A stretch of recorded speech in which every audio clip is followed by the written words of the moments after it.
Hit this button. Hit this button. I have one job, and I screwed that up royally.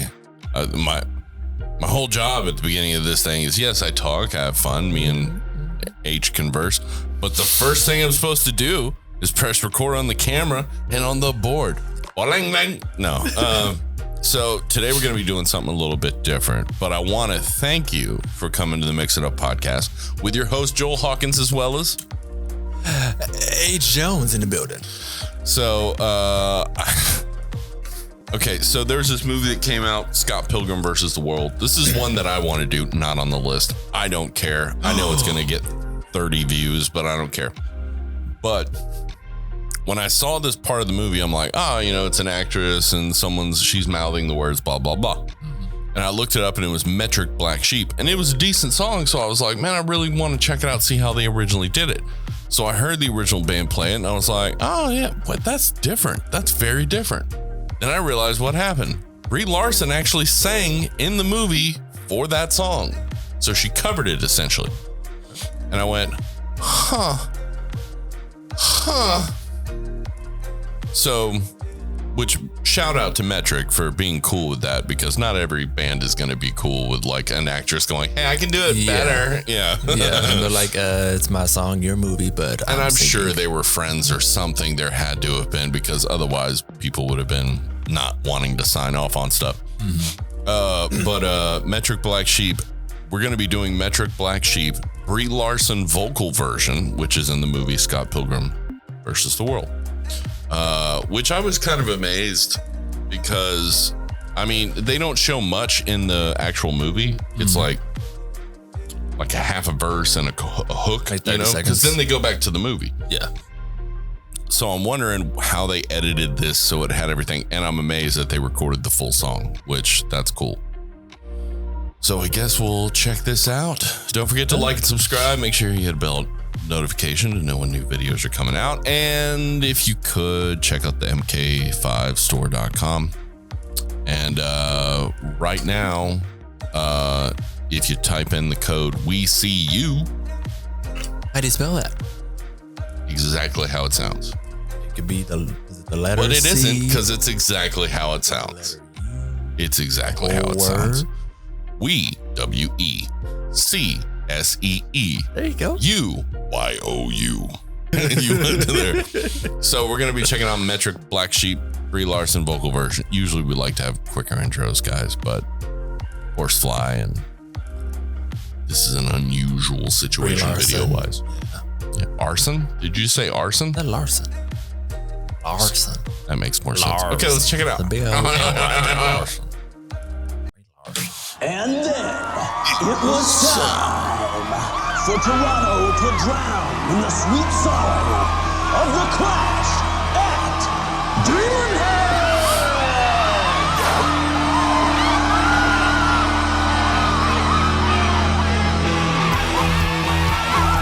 That guy on bass?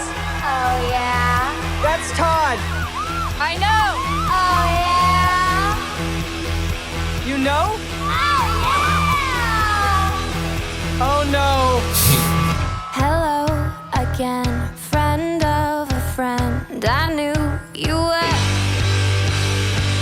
Our common goal was waiting for the world to end.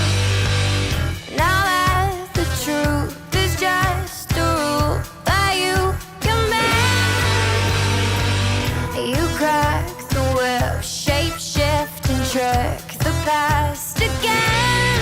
Send you my love on a wire, lift you up every time everyone pulls away from you. Okay, so they just took like clips.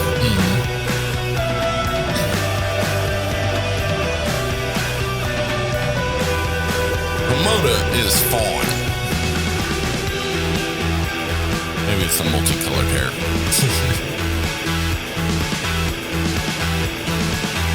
Got balls of steel, got an automobile for a minimum wage.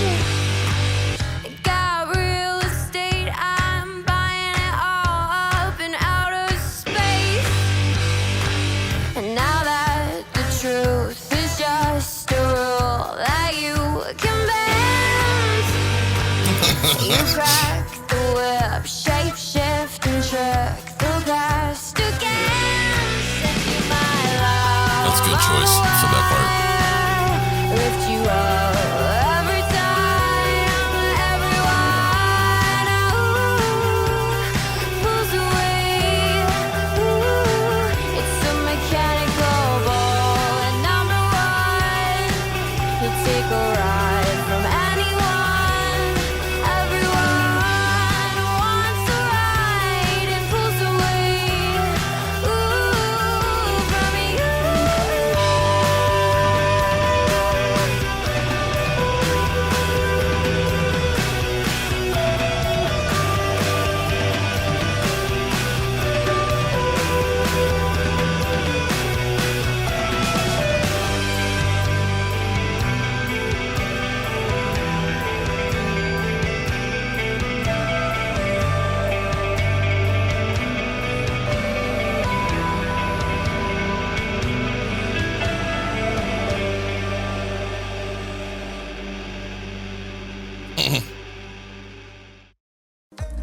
Okay. That didn't even look like. No, well, dude, you gotta think I know about it. it's like That was like 10 years ago. Well, no, that's gotta be more than 10. I thought it came out in 2008. I meant nearly 10 years ago. That was before. That was before Nelly? That was San Marcos days. I had roommates. Probably not much further, but maybe 11, 12 or yeah. 13, something like that. Yeah. Because I wasn't in Huntsville when I saw that. Yeah. And I left Huntsville in 2011, I thought. Hey, women switch up their hair and makeup, look like a different. Well, I will say this, though. Like, you had Knives, Ramona, crap, I forgot her name. Brie Larson's character. Flash lead singer. I haven't seen it in a long time. Gwendolyn? Sounds familiar. Anyways, I don't remember. I have a horrible memory. But yeah, like all of the women that are in there in that fashion have the ability of looking beautiful, violent, psychotic, and angry. Like they had like those layers. Like you could tell Ramona's face, like she could look bored and she could look happy, and that happiness barely comes in a smile. But she could also look like a sociopath and kill you. Like all those women have the capability of like murder to happy, like very quickly. But which is why they play the parts that they played. But and Michael Cera was a weird choice for Scott Pilgrim, but I think he did well because the action didn't look as unusual as I thought it would be, seeing Michael Cera play an action part, you know. But it didn't look as bad as I thought. I mean, he kind of looked like, you know, if my grandma did martial arts, but it still looked like it was believable, you know? I'm just picturing your grandma doing martial arts. Huh? I'm picturing your grandma doing martial arts, and for some reason, She looks a lot like Michael Cera. But one of for some reason they're at the grocery store, and that's where the fight's going down. Yeah. In the produce section. Maybe. I mean, okay, so as the song, like, the differences between, like, the vocals, of course, is night and day because they're two different people. But music's a little different because I think they went a little bit more pop punky with it because the Clash was acting more like a Blondie than anything else. But Brie Larson didn't do a bad job. She did. And you can tell on some of the end parts of phrasings that she would do that she was purposely holding back, giving that flatline pop punk feel instead of, no, you know, or like changing it up with more dynamic parts, you know. Instead, she was like, what? Like she would purposely do that. You could tell because at the end of a couple of them, it was like, I was like, so you may have a little bit more skill. You just can't use it because it doesn't fit the song. I get it. But, you know, it's interesting. A lot of times when an actor or an actress sings in a movie or a show, at some point they normally give them a chance to bring that out, and for that to be over 10 years ago and just not being discovered, it's kind of interesting. Just like with, Jamie Foxx show, for instance, everybody knew he can sing, but there were plenty of episodes where he just played and sang. Yeah. It became part of it. So it was interesting that something came out that long ago for an actress that is much bigger today. She was unknown practically then. I mean, she wasn't, because she had done a couple movies and TV shows, I think, but she was still relatively unknown. You know what I love, though? And I know this is a weird thing, but I like that Brie Larson is friends with Samuel L. Jackson. That makes me happy. Like, they put out a movie together. Very unusual movie. Oh, with just the two of them? Well, not just the two of them, but yeah, it was, come on, man. Of course you don't remember. Can you look it up? It was like an indie flick that she was directing, and Samuel L. Jackson was cool with doing the character in it, one of the characters in it. And I watched it, and it wasn't half bad. Like, it wasn't half bad at all. Like, for her, like, first time directing and everything, it was really good. And Samuel L. Jackson just knows how to play certain characters, man. And it literally came out right after Captain Marvel 2. I think maybe she was like, hey, Samuel, I got this movie I'm directing. You want to be a part of it? And he was like, yeah, okay. Motherfucker. Porn store? Yep, that's it. It sounds goofy, but it's like, it's very much an indie movie at heart, but it's very, you could tell it's an independent film. But Jackson with some interesting hair he has. Oh yeah, he looks like Don King, like on crack. Okay. All right. He very much feels like he's doing a continuation of his Mr. Glass character. Okay. But it's a little weird and off-putting. So it's a little more weirder than, say, Mr. Glass really was, and not as evil. But yeah, it's a pretty good unicorn story or whatever it is. But yeah, it was actually pretty decent. So, okay. Vocal-wise, what'd you think about her voice? And then how did it blend with the background music? Everything sounded good. Like, if that was just a song we were listening to, I wouldn't think that this is an actress that may sometimes sing. I would think this is a singer. Okay. Yeah, because it didn't sound like it was someone half-assing it, or they put a bunch of auto-tune and crap on it. Yeah. Because I will say that the reason I even knew that it was her that sang this is I just so happened to check on the Marvel's movie that's coming out, and I was trying to get like updates on it, the story, who's exactly going to be in it. And then her social media popped up, and she was on there singing this song while playing the guitar, and I went, wait, now that's why that band sounded different than the song that was in the movie. You're actually singing it. So I don't know why I never Googled that before, but yeah, so that's when I looked it up, and I was like, oh, we need to do this for the show, because most of my friends and stuff that love that movie did not actually talk about Brie Larson actually sang the stupid song. Yeah. And maybe I'm more impressed by it because, again, I'm a singer, so it's like, hey, you could do more than one thing. That's awesome. You're talented? Yeah, because that's kind of hard sometimes. You don't realize it. Like, I didn't know Keanu's was a singer in a band called Dog Star. Had no clue. Keanu's? Yeah. My Keanu Reeves isn't John Wicks. Keanu Reeves, come on. I'd never heard him as Keanu's. Okay. Well, I just say it. I was just wondering. I was a little confused.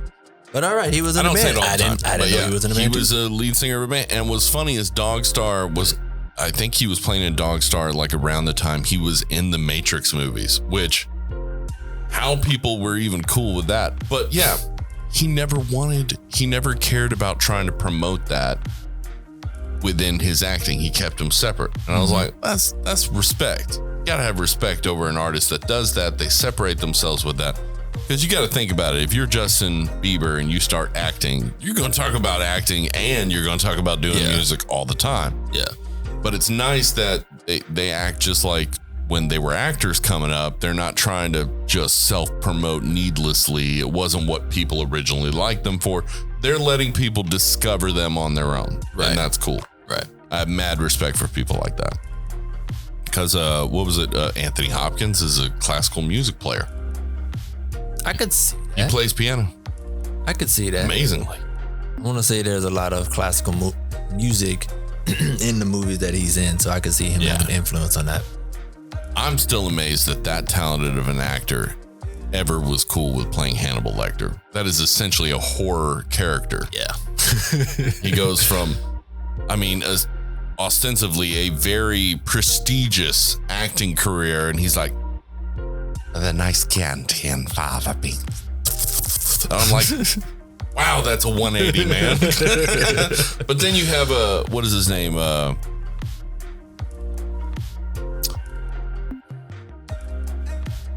Don't remember his name now. He played Voldemort in Harry Potter movies. I don't know. Ray Fiennes, I think. Another British actor, talented, prestigious, and he plays Voldemort where they hack off his nose. That's pretty much the only thing I think why he was cool with playing that, because then people wouldn't recognize him, So you get the payday without being, or maybe not, probably not. But he played in the same thing as Hannibal Lecter. He played a different movie. He played Dragon, which was the prequel or whatever. And I was like, hey man, sometimes these big name actors, instead of you could tell that they'd be like, let's go do an action movie. Let's do something like that, because that will, bring me more bodies and eyes and stuff like that and more money. But for someone to take a specific genre like horror and sci-fi and be like, yeah, I'm gonna go do that. Yeah. Everyone was surprised when Brad Pitt did World War Z. Mm-hmm. But he had fun doing it. It was a really good movie. And it was actually it was the first zombie movie where I wasn't like, I know how this will end. Yeah. Because it was like, yeah, you saw it. Giant ass fly. Stop being a jerk. Go away. Anyways, but yeah, it was the first movie where you're like, this isn't going to end exactly the way we think, because it's either everyone dies or no one dies and we all survive. But no, it was unusual, because my favorite part was when he did the first scientific thing I've ever seen, which was right at the beginning, where he gets out of the car and then he's trying to protect his family and get him out of the situation. But at the same time, he's trying to figure out exactly what's happening. So he's like, okay, that guy just get 1, 2, 3. And he's counting how long it takes for the guy to turn. Mm-hmm. So he can get a rough estimate of exactly how quickly this could spread, you know? And that's a scientist mind right there. It's like, your family might die. Hold on. 1, 2, 3. Oh, 12 seconds. Shit. Okay, let's go. Like, that was the first time I saw something like that. That wasn't either like most zombie movies and stuff like that with a viral contagion. They're either like overcautious or underly cautious. And he's the first one who's like, okay, danger's around me, but I need to know this is important information. Okay, now I know. Run! Like, they usually show like scientists either like, we're gonna stop this thing, or they're like, it's coming, give up. Like, that's how they portray him. It's either we're gonna stop this thing or I give up. No, I think she did a great job. I like the way they cut. I like the way they took the parts of Ramona and Michael's character and Scott Pilgrim, like trying to escape this world and the boyfriends. I like the way they did that. Anyways, I'm gonna have to turn off Bluetooth and everything else. And I'm gonna have to move this because it's making me insane. It feels like someone's just touching me. It's not me. Like rubbing me on my left leg. It's really driving me bonkers. Anyways, so you guys like and subscribe if you think we're funny or weird and goofy, or you're kind of crazy. And then mind blown. If not, then, go to MK5 store and buy something and leave a comment that states, hey, I'm buying this to help you out. Okay, guys. Well, go do something nice today. Do something nice for somebody. Do some charity work. Donate a little bit of kashish if you can, to somebody and make their lives a little bit better. Go hit a GoFundMe or something. Give a high five to somebody. Go and give a high five to a homeless man with a 20 in your hand. That'd be dope. Because one, it shows everyone else around you they're human too. Stop acting and ignoring them and acting like they don't exist. And at the same time, that guy gets $20 to eat that day. That'd be a nice thing to do. Treat people like humans. Love you guys.